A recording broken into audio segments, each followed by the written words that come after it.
Okay, thanks, Mike.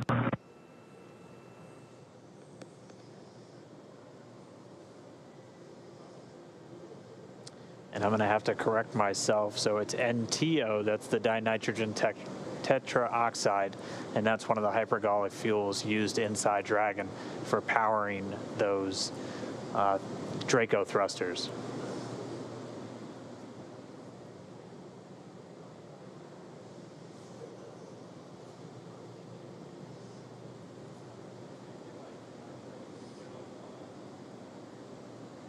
So again, the SpaceX engineers detecting levels of NTO. It's dinitrogen tetraoxide. It's one of the hypergolic fuels used inside the Dragon spacecraft. Levels higher than they would like, so they're essentially doing a purge to help dissipate any vapors in and around the service section where those fuel tanks reside in the Dragon capsule. We're expecting that to take within the next 5 minutes or so. We were still expecting the crew out inside of an hour, so still on the timeline or a few minutes ahead, and we should be seeing Bob and Doug. Once we see those levels continue to drop around the capsule, we'll begin to step through the hatch opening process once again.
So right now we're getting ready to purge the service section.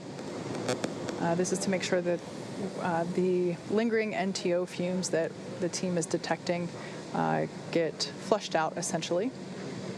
The service section is not the interior cabin where Bob and Doug are.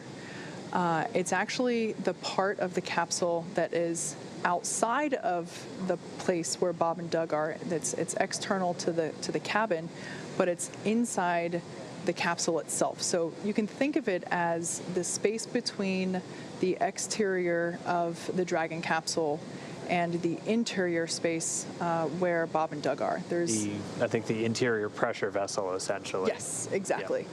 Yep. So Bob and Doug are fine. The air that they are breathing is, that nitrox mix that they've been getting throughout the entire duration of today's operations.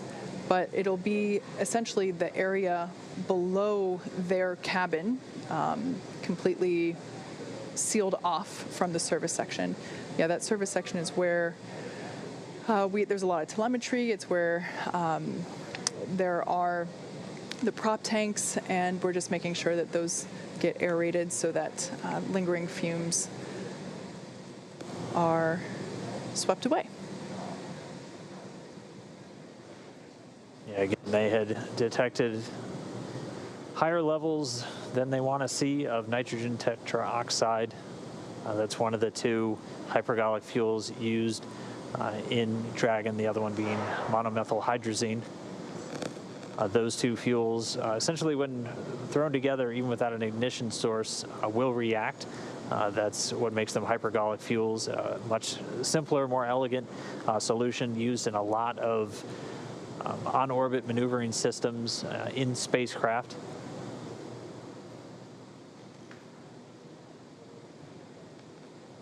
So again, we're just standing by.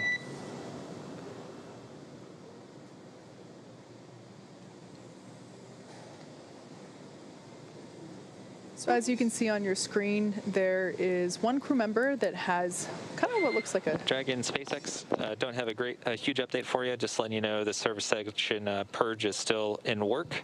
And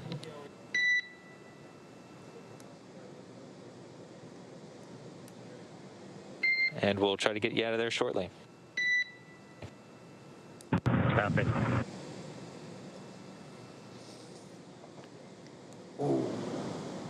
So as I was saying, two individuals on your screen there, one with a face mask and what looks like a scuba tank there with some clean breathing air. There might be another crew member with the same personal protective equipment or PPE that will come on deck here. That type of equipment, there we go. That's the kind of equipment that is required in order to perform this purge. Again, the NTO is, the fumes from that are toxic. And of course, we want to keep all crew members safe as we prepare the side hatch for opening in order to let Dragon Bob and Doug SpaceX, egress. looks like limits are dropping and getting pretty good. We're still continuing with the purge just to be extra sure. Okay, that sounds good, Mike. Thank you.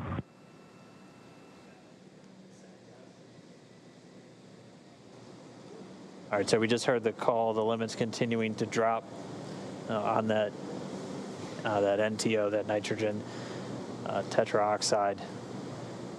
So they're just going to continue to monitor those. They're doing a purge, essentially flushing the air around the service section where the tanks for those hypergolic fuels are in Dragon. As Kate was talking about, they're not inside the pressure vessel, the section of the Dragon interior where Bob and Doug and their atmosphere exists. They're essentially outside the pressure vessel, but still inside the outer shell of the Dragon spacecraft.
We are just about 52 minutes post splashdown. Again, we're just waiting for them to get good readings on the levels of any hypergol vapors still in existence around the capsule, and then they'll be able to step back in to this hatch opening. We did hear confirmation that they haven't seen any indication of leaks through the telemetry they're still receiving from the Dragon capsule. And so, Dragon SpaceX, we're going to purge for 1 more minute. Copy. There we go. Should be 1 more minute. And then if levels have dropped sufficiently, we'll be able to step back in to the hatch opening process.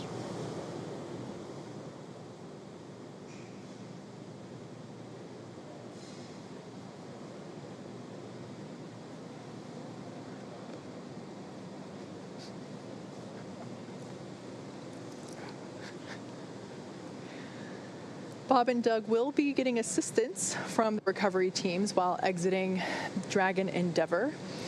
This is the same process for any returning long-duration crew members, as returning to a gravity-rich environment can, be a little jarring, wreak havoc with our vestibular system. So, which is responsible for maintaining balance and motion. Of course, as you've heard us say multiple times earlier, safety is our #1 priority with this operation. So you will see both Bob and Doug helped out of the capsule and assisted to just the few feet over to the medical quarters aboard the boat. Yeah, if you've ever watched long-duration crews return on a Soyuz, it's pretty similar process where they're literally carried out of the capsule and immediately placed down into a waiting chair where they usually get some initial medical checks out there in the field before they're then carried to an inflated medical tent. We don't have a tent, we have quarters, and they're a whole lot closer, so they'll just have a couple of feet to go from the capsule itself into those medical quarters. And then once they're in there, they'll get some initial checkouts from their flight surgeons who are on location on the boat with them. These are the people that have essentially been responsible for their health and well-being throughout their mission, both beforehand, all of their pre-flight data takes, offering them support in the lead up to launch, and then the entire time while on board the International Space Station.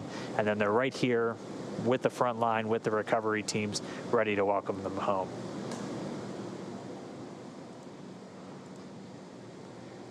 So it's been just about a minute since we heard that last call to the crew.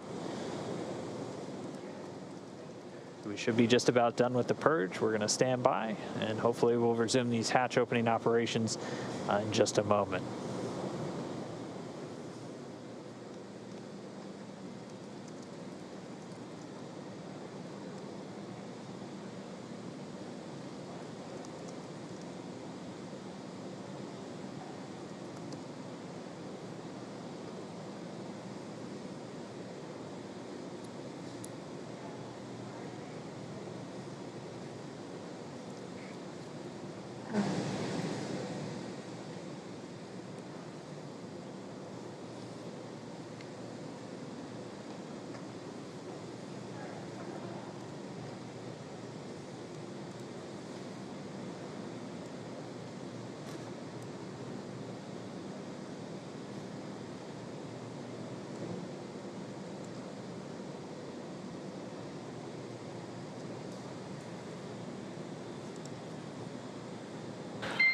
Dragon SpaceX 4 update.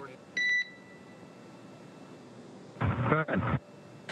Okay, exterior, we're seeing 3 parts per million NTO and 6 parts per billion of MMH. Nil, however, is asking that you destow your Driggers and take a sample inside the cabin.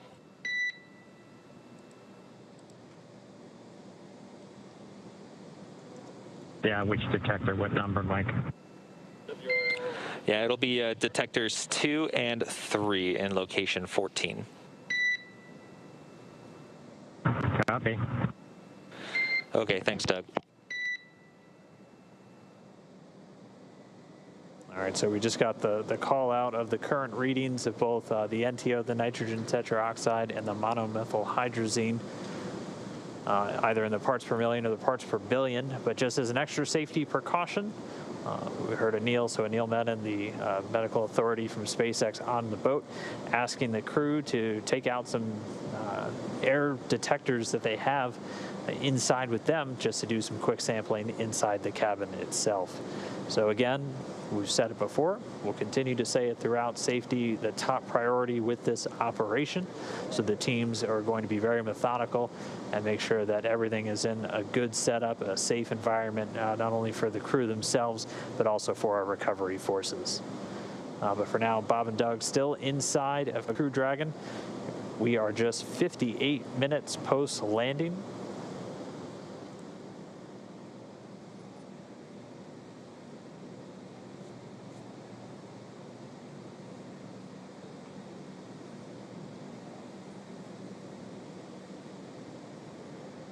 SpaceX Dragon with a status. Go ahead, Doug. Okay, for NO2 on detector 2, it reads 0.0. And on detector 3, it also reads 0.0 for MMH. Okay, great news. 0.0 for detectors 2 and 3 for NO2 and MMH. Thank you very much. That's a good copy. And so Doug Hurley reporting zeros across the board, no traces of either the NTO or the MMH.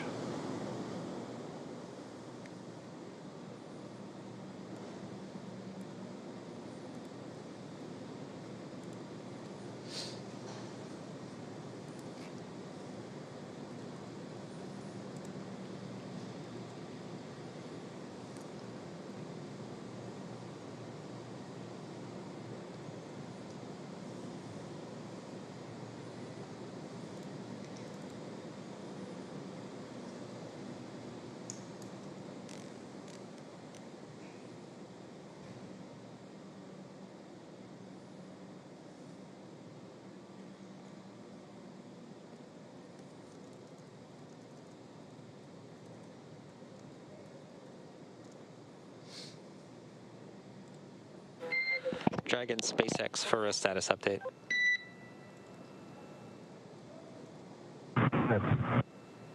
Okay, so currently our exposure limits are below limits, but the purge is actually doing a pretty good job. We saw NTO go from 3 parts per million down to 1.5 over the last few minutes.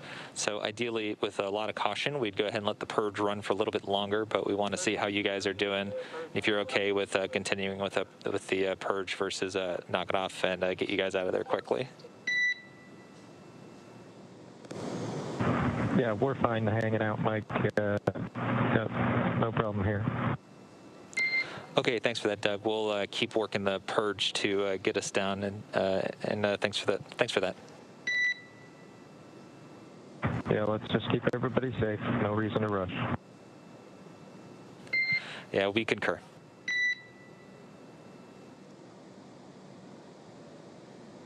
Spacecraft Commander Doug Hurley reporting the crew still doing well in Dragon, so they are good to continue to hang out. The medical authority there on the boat recommending as long as the crew is okay and still doing well inside Dragon, they'll just continue with the purge, trying to get those trace readings of any hypergol vapors all the way down to 0. Because again, we're really focused on not only keeping the astronauts safe, but all of the recovery engineers and medical professionals there on the scene as well.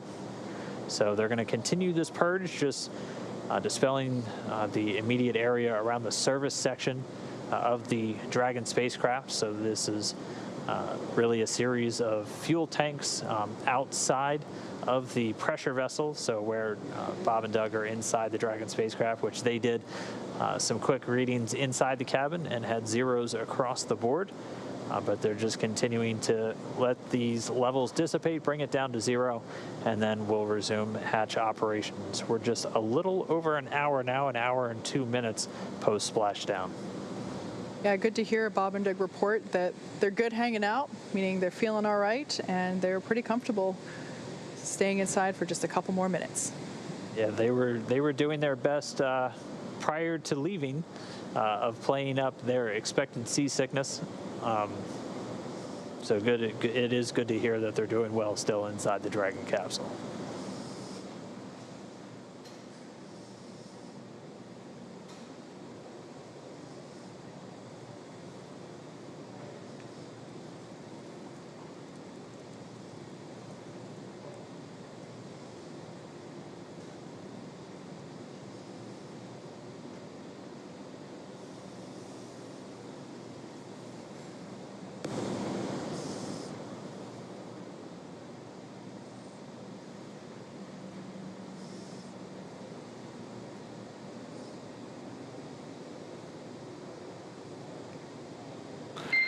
And Dragon SpaceX, we're still seeing good indications from the purge. We're looking to go about another 5 minutes and looking for 0 indications. If at any time you'd like us to speed things up, please let us know. Oh, we're good. Just keep doing what you're doing. We can wait the 5. Easy. All right. Thanks, Doug. All right, so we'll settle in at least another 5 minutes while they just continue to disperse any trace remnants of those hypergol fuels around the service section of Dragon before we once again step into the hatch opening. We're gonna stay with this until Bob and Doug are out of the capsule and into their medical quarters. At this point, Bob and Doug are still strapped into their seats. The seats have actuated away from the position where, I guess, in the orientation in which you see the capsule now. During their during the departure phasing earlier this morning and yesterday, the orientation of the seats were such that essentially Bob and Doug would have been laying on their backs in the orientation where we see Dragon now. Currently, the seats have actuated upward slightly, so they are not completely upright, but they are reclined a little bit, nice and comfy there. But they are able to see in and out of those windows there that we see on either side of the side hatch. And then once they're able to finish the egress process, getting Bob and Doug out of the capsule. Once they're in the medical area, they'll look to start bringing in the helicopter, as both Bob and Doug are going to be flown back to Pensacola via helicopter, getting them to the shore in just a matter of minutes, where a NASA plane is going to be standing by to then load them up and bring them home to Ellington Airfield at the Johnson Space Center in Houston.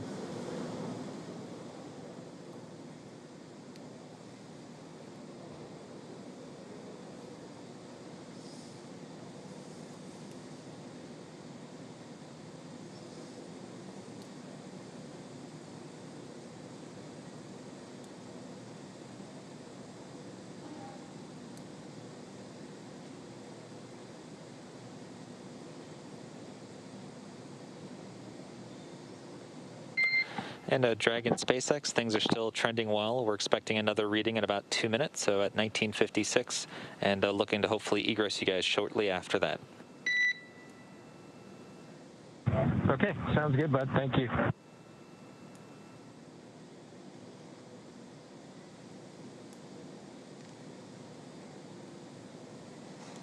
In light of one of the social media questions that we were asked earlier, someone asked if Bob and Doug have Netflix available on their heads-up displays there in the capsule, and they've actually been pretty busy throughout this mission, you know, monitoring telemetry and data and checking for timing. And I would say now's about the time that they would certainly want something to watch, because you know, at this point their only job left to do is get out of the capsule.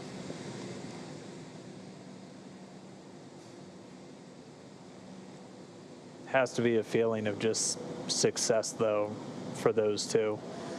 I mean, taking the first flight in a brand new spacecraft, we knew as test pilots this is something that was kind of their bread and butter when they were in the military, and definitely something they leapt at the chance for once they became astronauts. And really a pretty flawless flight for Dragon. Obviously, we'll have all of the post-flight review coming up in the next several weeks as we continue to assess all the data that we received throughout the mission and any data still recorded locally on Dragon itself.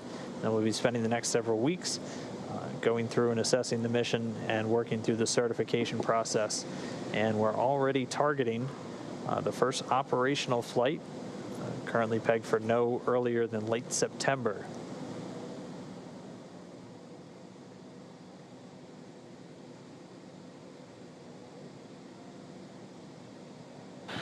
And Dragon SpaceX are now planning to stop the purge in 1 minute at about 1957. Copy. Thank you.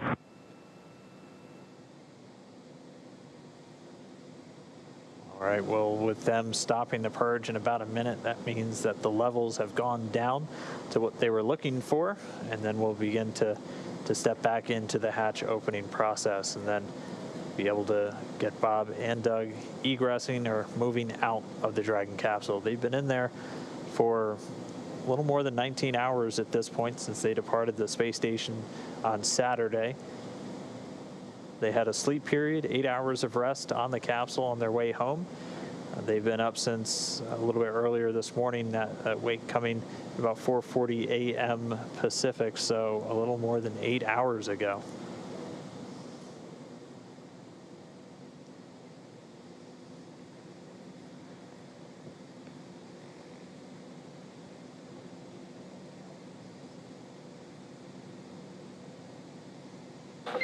And Dragon, the purge is now complete. One more Drager check, and then we should proceed with hatch opening. Okay, good news. Thanks. That is good news indeed. So confirmation that the purge is complete, and that they're just going to do one more test to make sure that all of the fumes of concern are away and that it is safe to open that side hatch and retrieve Bob and Doug. Once again, once that side hatch is open, our flight surgeon will be the first to say hello, get a quick medical checkup, although based on the reports that they've been that the crew have been giving us along the way, it sounds like They're doing great, they're feeling good, and they're pretty comfortable there inside a Crew Dragon.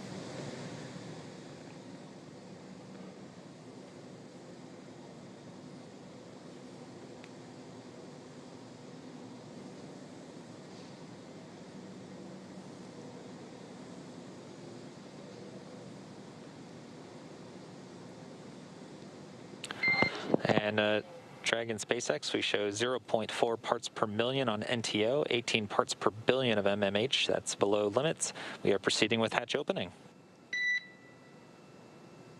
Okay, great news. Thanks, Mike. All right, so there's the green light we've been waiting for. In fact, the green light we've been waiting for months at this point. This is our first opportunity to say hello to Bob and Doug, our favorite space dads, as they are now about to egress or exit from Dragon Crew Endeavour. Again, this is the culmination of what has been about a 19-hour journey home, all starting yesterday as they departed the International Space Station. So this hatch will be manually opened, and once doing so, Flight Surgeon Anil Menon will say hello and make sure that they're still doing all right, and then proceed to assist them with exiting the capsule.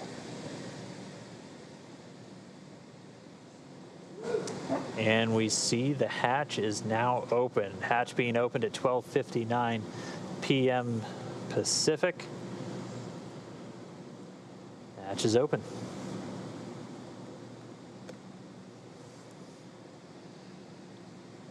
So right now they're going to put a piece of equipment in there that basically smooths out the edges and makes sure that it is a comfortable exit from the Dragon capsule. Just a little piece of structure there to ensure that the hatch will remain open and that any sharp edges around that side hatch are protected.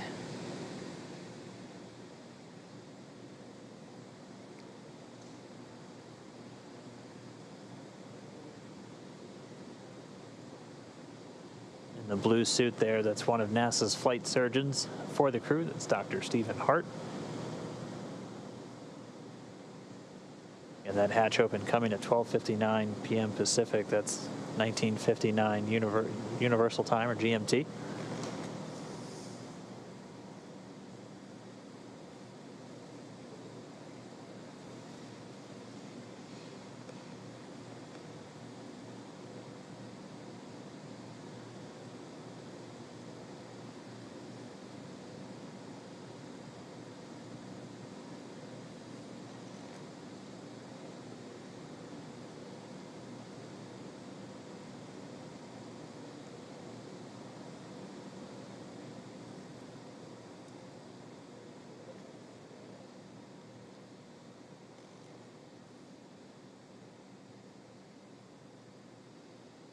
So once again, the SpaceX recovery team is now assisting NASA astronauts Bob Behnken and Doug Hurley to exit the spacecraft.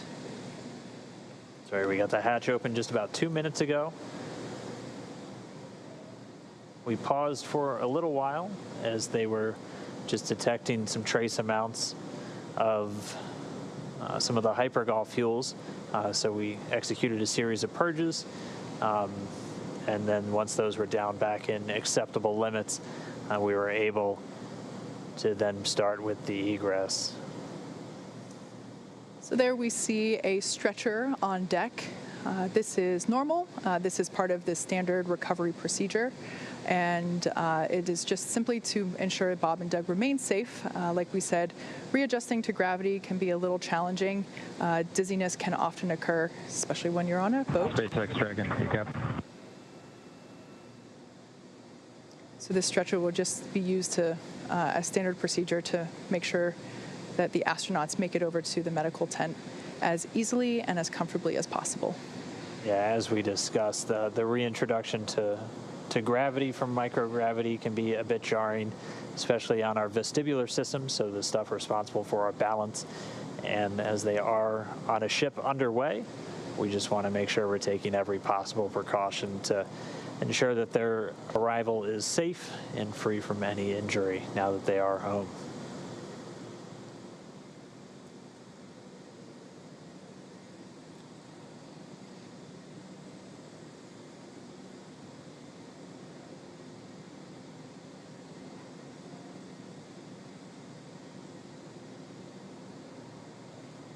And they're working to get a few of the items from the seats out of the way first before they begin extracting our crew members. They'll be coming out one at a time.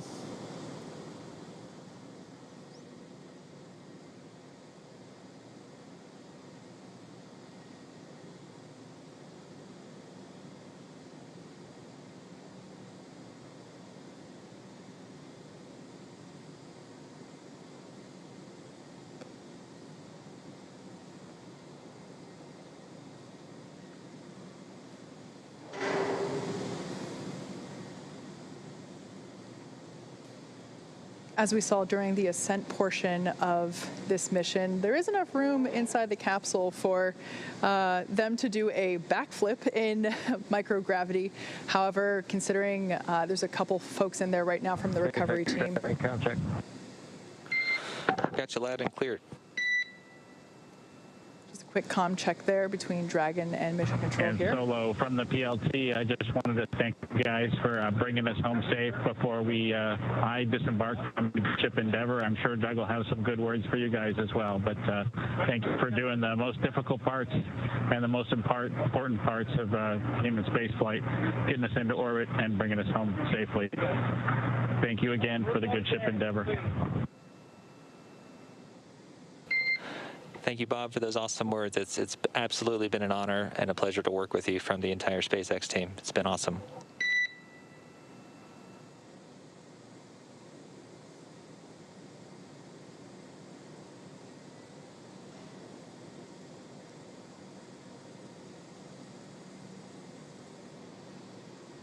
Some initial words from NASA astronaut Bob Behnken.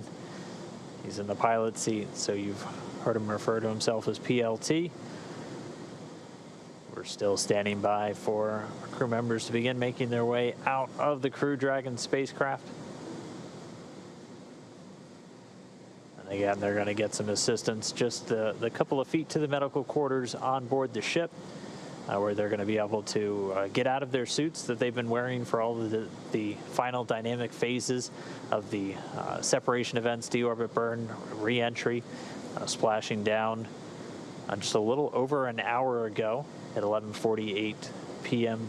or a.m. Pacific time.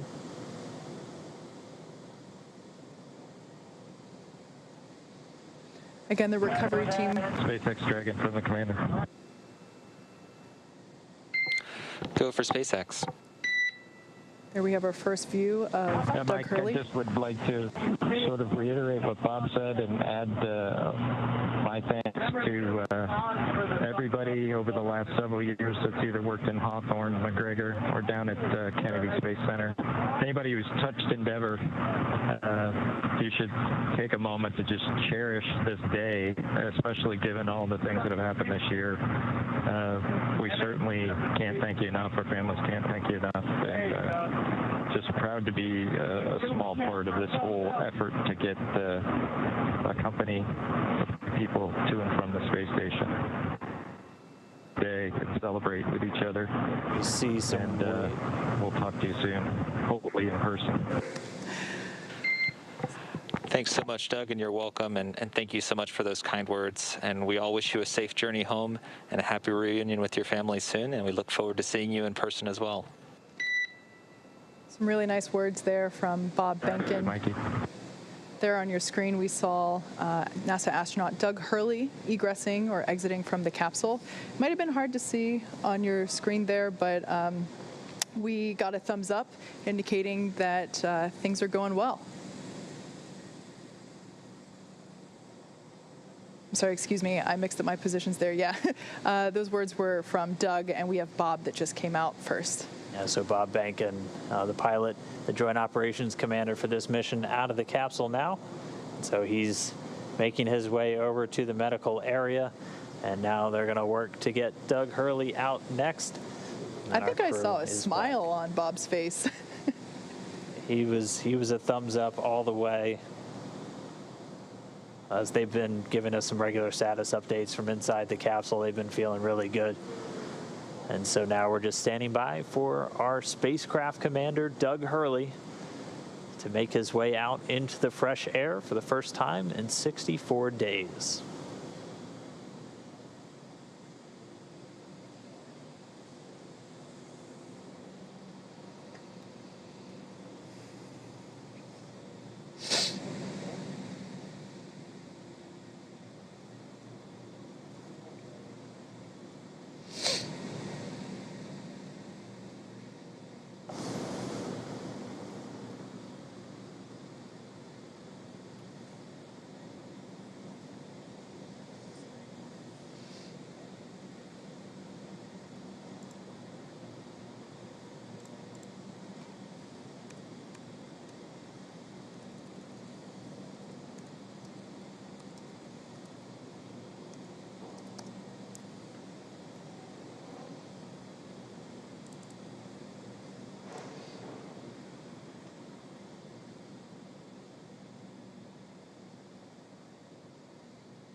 All right, so they're getting set up, and we should see Spacecraft Commander Doug Hurley making his way out of the capsule. And it looks like we've got him out. We've got him seated.